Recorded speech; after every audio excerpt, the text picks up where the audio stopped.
In this tutorial, I'm showing you step by step how to create this brownie, a salted caramel cake that's perfect for Valentine's. I'll show you how to master 7 essential entremet layer techniques and how to build every layer of the cake from start to finish.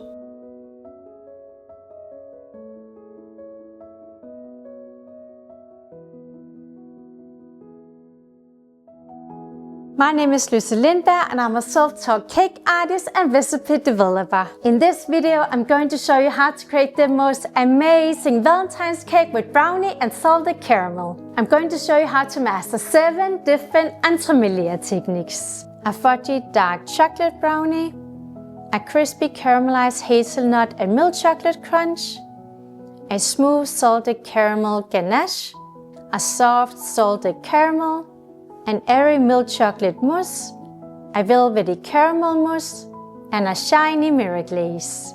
You can find the full recipe on my website, which you can access with a subscription. If you want to learn more about how to make elegant, layered, and delicious entremet cakes, you can now check out my online course, Master Entremet Cakes at Home, where I show you how to create professional quality cakes from start to finish, right from your own kitchen. Inside the course, I teach you my 5-step formula that I use for all my cakes. Cake base, crunch, creamy element, mousse, and decoration. You'll also learn how to make 5 of my signature entremet cakes, different glazing techniques, discover recipe development and cake design, and also receive PDF troubleshooting guides and Excel recipe course material, giving you everything you need to start creating your own cakes at home. Alright, let's get started! If there's 2 flavors you just cannot go wrong with, it's chocolate and caramel. The bitter flavor from chocolate is perfectly balanced with the sweet caramel, and that's why I chose to make this Valentine's cake with these 2 flavors. I knew I wanted to make a tiered cake, as I think that's nice for Valentine's, and I also decided that I wanted to make something with brownie. So I made an adjusted version of my go-to brownie recipe that also can be used as a tiered cake base. I start out by melting butter and stirring in chocolate. I'm using 66% dark chocolate to get a bitter and prominent flavor to balance the sweetness of the caramel layers. We then whisk in sugar, eggs, flour, and a pinch of salt. I here adjusted the egg and flour ratio to get a brownie that's more cakey and stable, which will be ideal for our entremet cake. I lastly add in chopped 66% dark chocolate to get even more chocolate flavor in the cake, and put the batter in 2 pastry rings where I bake them for 17 to 20 minutes at 180 degrees. Then it needs to cool off completely before I put the cake in a pastry ring. Once the cakes have cooled, I gently cut off the top a bit so they're 1.5 cm tall, and put the first brownie in a clean pastry ring with acetate sheet. We'll save the other cake for later. I then put the cake in the freezer while preparing the crunch layer.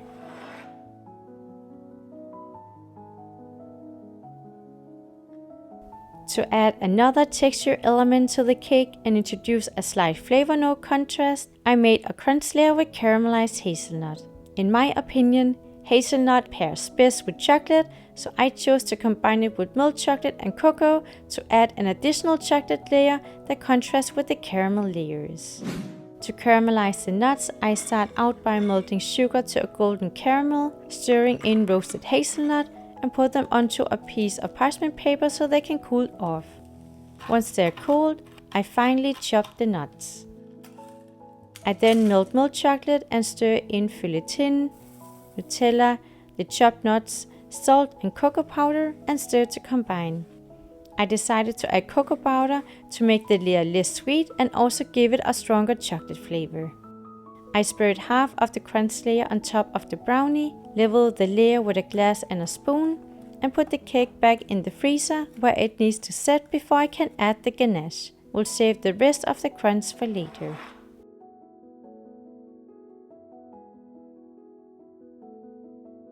We've now reached the caramel layer, where I begin by making a caramel ganache. This ganache is incredibly fudgy and pairs super well with the other cake layers. It's also very stable, so it holds its shape well beneath the brownie layer that goes on top. I chose to make it into a salted caramel version because salt enhances and intensifies chocolate flavor when paired together. I start by melting caramel chocolate and pouring it in a bowl. I then heat heavy cream almost to a boil before pouring it over the chocolate while stirring in the middle. I then add a generous amount of sea salt, hand blend to combine, and put the ganache over the set crunch layer. We're actually also gonna need a second portion of the ganache later, but since it would set before assembly, I'm only making one batch now and then preparing the second one later. I put the cake back in the freezer, where it needs to set before we can add the next caramel layer.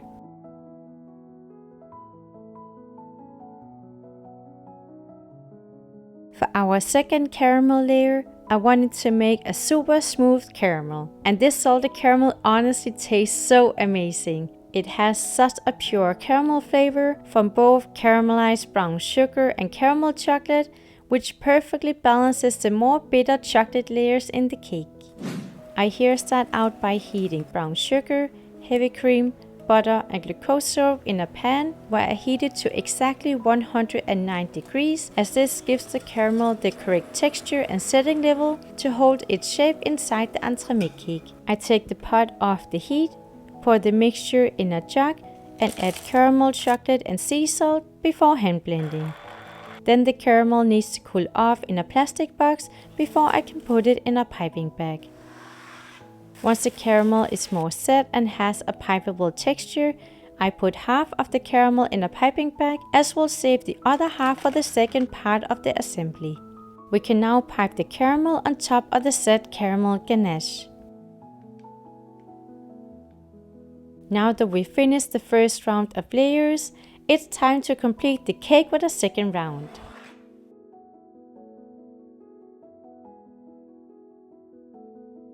Now that we have one layer of each component, it's time to repeat the process to build depth of flavor and get a clean layered cake that is perfect for Valentine's.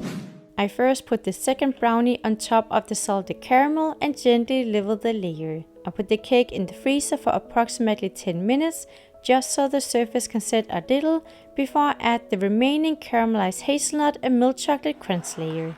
While the crunch is setting in the fridge, I make the second portion of salted caramel ganache in the same way as earlier and pour it onto the cake. I again put the cake in the freezer, while the ganache needs to set for approximately 1 to 2 hours, as the surface needs to be set before we can add one last layer. I here put the remaining room temperature salted caramel in a piping bag and finishes the cake with this last layer. After leveling the salted caramel, the cake needs to freeze fully overnight.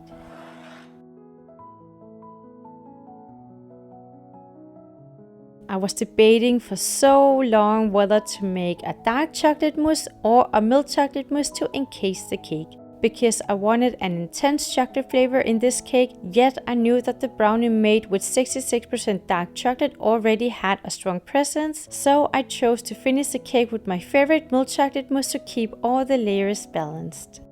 I here first melt milk chocolate and pour it in a bowl. I then heat heavy cream almost to a boil, whisk in soaked gelatin and pour the hot cream over the chocolate while stirring in the middle with a spatula.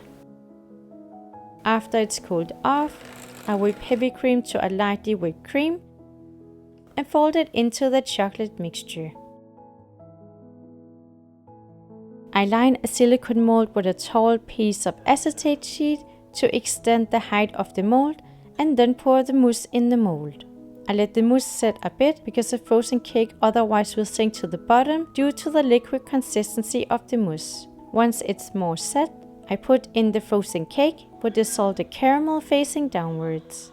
I clean the bottom of the cake with a palette knife, and then it needs to freeze fully overnight.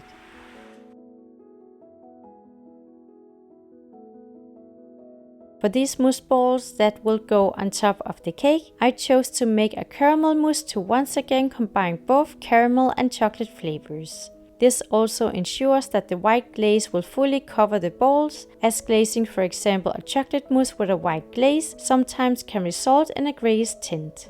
I make the caramel mousse in the same way as the milk chocolate mousse. I'm here just using caramel chocolate instead of milk chocolate. I therefore start out by melting caramel chocolate, heating heavy cream and sea salt almost to a boil, whisking in soaked gelatin, and pour the hot cream over the chocolate while stirring in the middle with a spatula. I whip heavy cream to a lightly whipped cream and fold it into the caramel chocolate mixture. I fill the mousse in 3 different silicone molds, each measuring 5, 20 and 40 milliliters. I'm making mousse balls in different sizes, as this will create some dimension on top of the cake and give it a balanced look. Then the mousse balls also need to freeze overnight.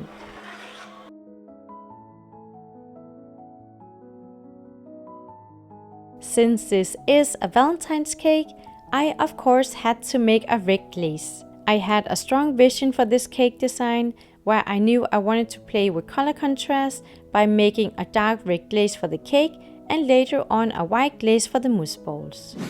I start out by making the glaze for the cake, where I first put white chocolate in a tall jug, soak gelatin cheese in cold water and put it aside while preparing the syrup.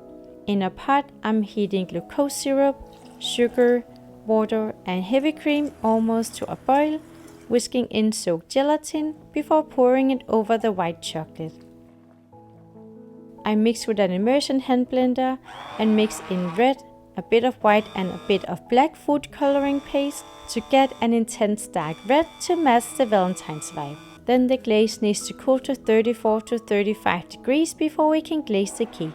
Once the glaze has cooled, I place the fully frozen cake on a baking cooling rack and pour the 34 to 35 degrees hot glaze over the cake.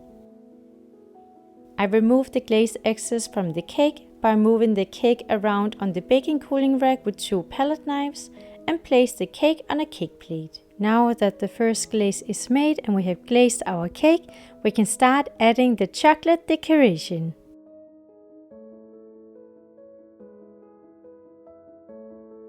To match the red color of the glaze, I decided to make chocolate decoration in a dark kind of burgundy red. Since this cake is on the taller side, I'm making white chocolate ribbons as they create a more balanced look than narrow ones. I'm also making a chocolate spiral in the same color that will decorate the top of the cake and encase the mousse balls that we'll add later on. I first place the widest ribbon around the cake and then the second ribbon. For the chocolate spiral, I'm only placing it on the cake temporarily, since putting it on now would make the position of the glazed mousse balls more difficult.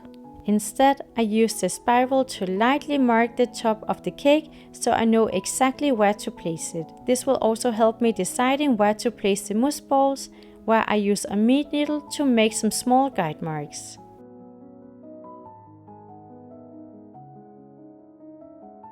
Now that all the decoration is prepared, we can finish the second mirror glaze.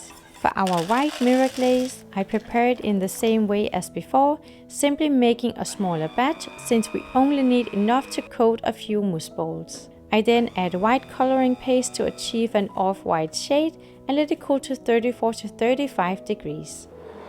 I place the fully frozen mousse balls on the baking cooling rack, where I'm placing more than I actually need, as it's just always nice to have a bit extra to choose from. I then pour the glaze over the mousse balls and clean the bottom with a small palette knife. This step is quite important, as any leftover glaze or glaze strings will be visible on top of the cake if they aren't removed at this stage. We now quickly, before the mousse defrost, move the mousse balls onto the cake on the marked spots. I use a palette knife and a meat needle for this, making sure that the back of each mousse ball faces where the spiral will go. I first place the biggest ball, then the second biggest and lastly the smallest one onto the cake. We can now place the spiral on the cake and then move on to the last step to decorate with flowers. I chose to combine a mix of dark red flowers and also small white flowers to create a romantic and balanced look.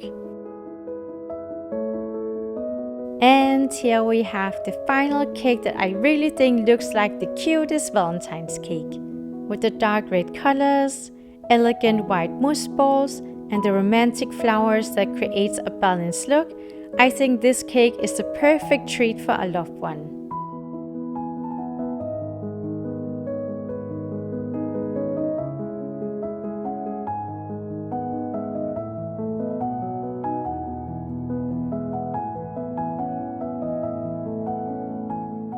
I am honestly obsessed with this cake because I am so excited about how amazing it tastes when you pair this super dark chocolate with the salted caramel. I really think that the flavor is perfectly balanced with the bitter dark chocolate combined here with the sweet soft caramel. I'm super excited about how this turned out, and I really think that this is a perfect Valentine's cake.